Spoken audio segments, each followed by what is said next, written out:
Olá, eu me chamo Isaac Torquato. O tema do nosso vídeo de hoje é a imigração europeia no Segundo Reinado, contexto esse do século XIX, muito importante para a gente entender essa chegada dos europeus aqui no Brasil. Eu me chamo Isaac Torquato, eu tenho formação em História e hoje eu vou falar para vocês o que foi a imigração europeia no Segundo Reinado. Primeiro momento, pessoal, a gente tem que entender que a formação do Brasil ela é marcada através de um país que foi extremamente feito por imigrantes. Nós tivemos a imigração europeia com a chegada dos portugueses aqui na América Portuguesa. Nós tivemos também, os povos originários que já viviam e tiveram seus territórios invadidos e também a chegada de povos africanos, o que nós conhecemos como a diáspora africana, saindo de forma forçada lá da África, vindo para o Brasil. E agora, para completar, chegamos os imigrantes. Entender o Brasil é entender essa miscigenação, esse país miscigenado. Quando nós falamos sobre a formação do Brasil, a gente tem que ir nessa primeira perspectiva. E quais são os contextos também? Nós vamos entrar aqui em dois contextos muito importantes. O contexto nacional, que fez com que chegasse imigrante aqui, e também o contexto internacional, que fez com a chegada dos imigrantes também para cá. O primeiro momento no contexto nacional, a gente tem que entender o século XIX, que é chamado como século do café, Os grandes ciclos econômicos na história, como a cana-de-açúcar, a mineração, agora estamos falando do grande ciclo do café. O café, pessoal, ele é muito importante para a gente pensar em dois pontos principais. Ele parte ali do século XIX, mas vai também até o século XX. Ele passa no período imperial e chega também na Primeira República. A gente não pode deixar de esquecer isso. Já tem muitas questões em vestibulares que você colocava o café no século XVIII, no século XVII ou no século XXI. A gente tem que entender que é do século XIX e do século XX, essa transição. O primeiro ponto é que entender que nós tivemos dois pontos do café. Primeiro foi no oeste, tivemos aqui no Vale do Paraíba e depois no oeste paulista. O que foi no Vale do Paraíba, pessoal? Vale do Paraíba, para quem não sabe, aqui no Rio de Janeiro, ali no interior do Rio de Janeiro, ficando perto ali de Vassouras, temos também, Valência, Volta Redonda também, se eu não me engano, e pega, Barra do Piraí, aquele interiorzão ali do Rio de Janeiro. E ali o sistema do café, ele se utilizava do modo escravista, o que nós conhecemos ali como plantation, com o modo de produção escravistas. Só que o contexto histórico do século XIX ele é muito importante para a gente imaginar o quê?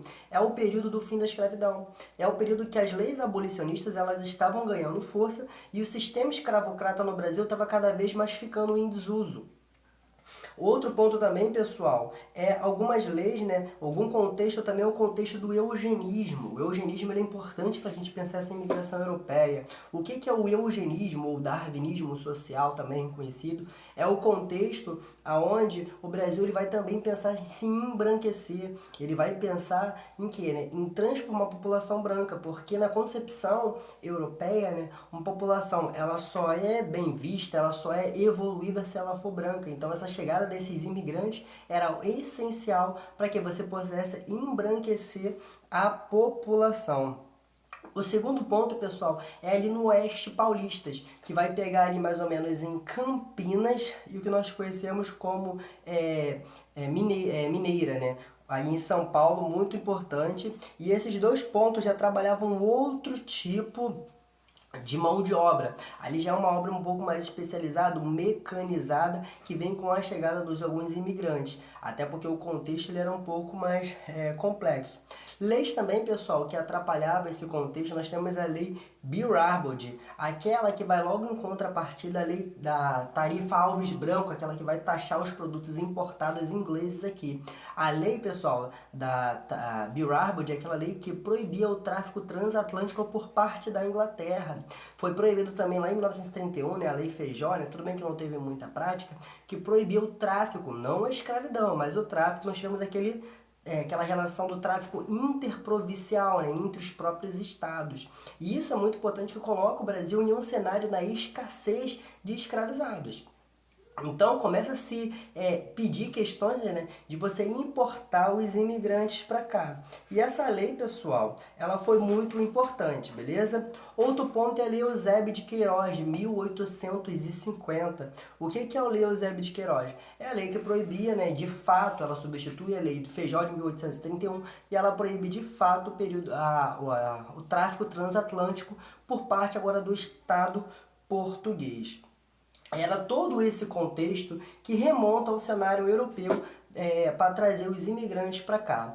Em segunda partida, nós iremos falar agora do contexto internacional. Falamos do nacional, agora iremos falar do internacional.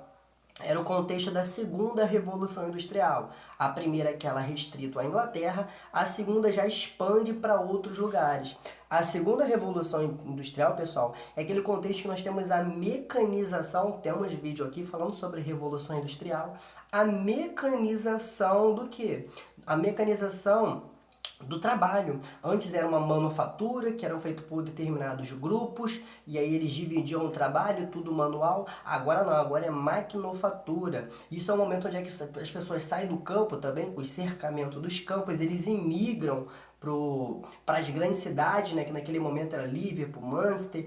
Temos aquele inchaço urbano, muitos problemas sociais, o Estado observando tudo aquilo, né, vê essa política de imigração como algo até que positivo, até porque você reduz um pouco a população. O século XIX também é o século das ciências, é o século onde é que a medicina está avançando, as pessoas elas estão vivendo também cada vez um pouco mais. Claro que ainda em condições muito precárias, porque não adianta você viver muito, mas você viver muito também na merda. Não faz muito sentido. Beleza? Era o contexto também de guerra, o contexto da unificação italiana, o contexto da unificação alemã, se formando contra o Estado Nacional, inclusive lá para frente. Resulta a Primeira Guerra Mundial. É o contexto nesse período entre guerras, né? Aquela instabilidade política, aquele cenário complexo, isso faz com que as pessoas fujam, né? Quem não quer fugir de guerra, né? E aí eles vieram para cá também, para o Brasil. Beleza? A gente nunca pode deixar de imaginar que os imigrantes, quando chegam aqui no Brasil, eles não chegam em condições já de favorecimento, né, no ponto de vista deles mesmos. Eles estão fugindo de determinado momento e isso é muito importante. Então marcamos esses dois pontos. Primeiro, as leis abolicionistas, que elas impediram o tráfico transatlântico, diminuíram, na verdade, né? Nós tivemos a Revolução Industrial e os contextos de guerra. Agora, voltando para pensar internamente, nós podemos destacar o quê, né? O sistema de parceria criado ali em 1847 pelo senador Vargueiras, Manuel Vargueiras, né? Ele dá esse precursor ali em sua fazenda, né? Uma pessoa muito rica, uma pessoa muito bem dotada, né? A fazenda dele se chamava Fazenda de Ibicarabá, lá em São Paulo, por isso que inicia ali em São Paulo, Fazenda de Ibicarabá. Mas era visto, né, como uma espécie de uma semi-escravidão. E por que isso? Esses imigrantes, quando eles precisavam sair dos seus países de origem e vir para o Brasil, eles vinham fugido, eram pessoas pobres. Então eles não tinham dinheiro para pagar a passagem, eles não tinham dinheiro para custear o que estava aqui. Então o senador Vargueiras, né? O que ele faz? Ele custeia tudo isso. Então ele paga a passagem, ele dá um pedaço de terra aqui, né? Paga um pedaço de terra aqui para esse imigrante. Só que aí esse imigrante ele tem que o quê? Pagar de volta, né? Tem que devolver, porque não foi dado. Ele tem que devolver para esse fazendeiro, né? Inclusive a colheita eles têm que dividir a dispensa, isso é muito importante. Do ponto de vista para o imigrante, isso era muito ruim. Porque o imigrante ele não conseguia, né, ascender socialmente, ele já chegava aqui cheio de dívidas. E aí ele trabalhava forçadamente e no final isso dava como uma semi-escravidão, como uma escravidão por dívida, beleza? Inclusive tem uma revolta dentro dessa fazenda, né, que ocorreu em 1856 e isso, né, é visto pelo cenário internacional, né, de forma muito ruim. O Dom Pedro II, ele é visto, né, saindo nos jornais, isso de certa forma muito pejorativamente. Isso surge a imagem de Dom Pedro II.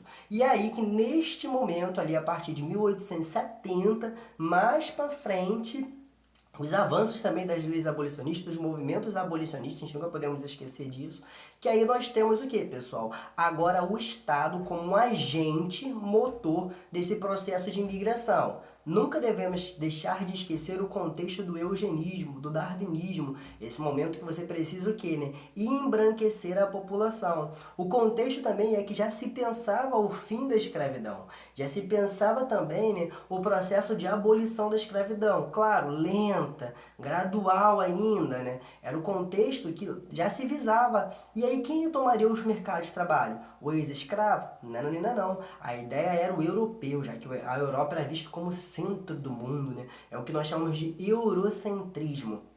Beleza? E aí, quando esse imigrante, agora na perspectiva do Estado, agora esse imigrante ele vem para cá, o Estado ele custeia, né, essa viagem, ele dá um pedaço de terra. Nós temos umas políticas públicas feitas pelo próprio Estado para o quê? Para trazer esse imigrante para cá, incentivar essa migração. Beleza? Isso é muito importante. E é nesse momento que nós temos a chegada de muitos imigrantes italianos. Nós temos também imigrantes italianos, alemães que vêm para cá. A ideia também era você povoar um pouco o sul, já que as fronteiras no sul eram muito complexas.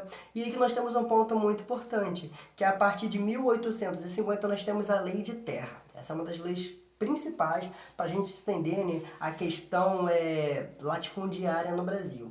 O que é a lei de terra? Estava decretada agora pelo Estado que você só poderia obter a terra por dois pontos, ou por compra, certo? Ou por doação do próprio Estado.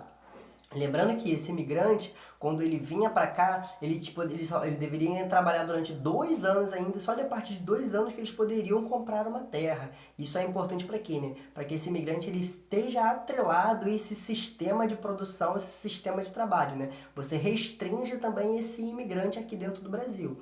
E aí essa lei de terra, ela vai fazer com que, né? Ela vai acabar com o que nós conhecemos como as Seis Marias, aquela questão, né, de doação de terra, de você poder fazer, né? Antes nós tínhamos um latifúndio, aí o capitão donatário, naquele contexto, vai doar um pedaço de terra, né? Essa ideia por doação agora acabou. Não tem mais, a não ser que seja terras devolutas. O Estado chegava a doar pedaços de terra para esses imigrantes ali nas fronteiras, né? Para fortalecer. Inclusive por isso que o Sul ele tem bastante, né? Teve bastante imigração alemã.